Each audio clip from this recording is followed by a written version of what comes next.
शिवजयंतीच्या निमित्ताने आज सातारा नगरी अक्षरशः शिवमय झाली. जय शिवाजी जय भवानीच्या घोषणांनी वातावरण दुमदुमले आणि हजारो शिवभक्तांनी इतिहासाची आठवण जागी केली.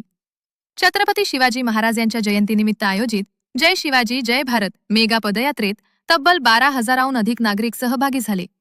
टाळ मृदुंग, ढोल ताशे, लेजिम, पोवाडे आणि मर्दानी खेळांनी संपूर्ण शहरात उत्साहाची लाट निर्माण केली.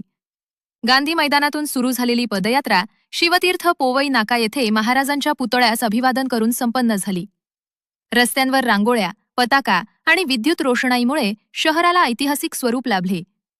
या कार्यक्रमाला केंद्रीय राज्यमंत्री रक्षा खडसे, पालकमंत्री शंभूराज देसाई, मंत्री शिवेंद्रसिंह राजे भोसले तसेच जयकुमार गोरे यांची प्रमुख उपस्थिती होती. यावेळी मान्यवरांनी सांगितले की महाराजांचे स्वराज्याचे विचार तरुण पिढीपर्यंत पोहोचवणं ही काळाची गरज आहे. पंतप्रधान नरेंद्र मोदी यांच्या संकल्पनेतून सुरू झालेल्या या उपक्रमातून युवकांना देशप्रेम, जबाबदारी आणि नेतृत्वाची प्रेरणा दिली जाते. घोडेस्वार, वासुदेव, पोतराज आणि शिवकालीन वेशभूषेतील विद्यार्थी हे पदयात्रेचे खास आकर्षण ठरले. भारत माता की जय आणि धर्मवीर संभाजी महाराज की जयच्या घोषणांनी वातावरण भारावून गेले.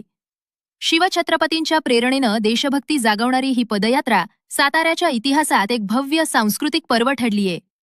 राज्यात देशातील बातम्या पाहण्यासाठी आमच्या पब्लिक रिपोर्टर मराठी डिजिटल चॅनलला लाईक, शेअर आणि सबस्क्राईब